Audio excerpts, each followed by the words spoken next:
From Trina May Santos. One time, nagising ako sa sobrang lakas na kalampag.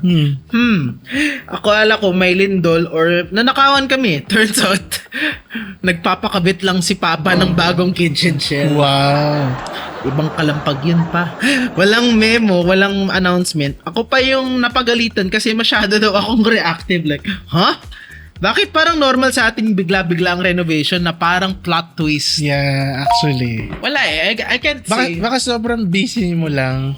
Hindi mo alam na nag-usap na sila bilang pamilya na, papabaklas natin yung cabinet natin sa kusina. Huwag yung sabihin sa atin yun. Alamin mo parang conspiracy theory to. It's all a conspiracy. Malaman mo lang na wala nang gulong yung kotse mo, yung computer mo, nakainan na yung kable, punta sa power supply. Yung kapatid mo, katabi mo na sa kama. Lahat yun, conspiracy theory yun. Ikaw lang di nakakaalam.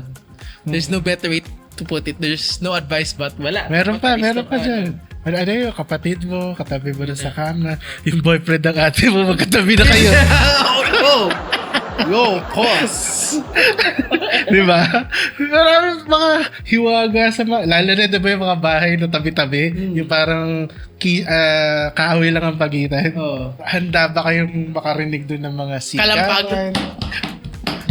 Joke lang. Kalampag sa umaga tsaka sa gabi. Magpasalamat ka na lang na nagising ka, number 1. At least kasi alam mong buhay ka pa. At number 2, alam mo na hindi ikaw magbabayad ng renovation. Tama. Kasi mas mahirap pag gumising ka, naalimpungatan ka na, tapos ikaw pa magbabayad.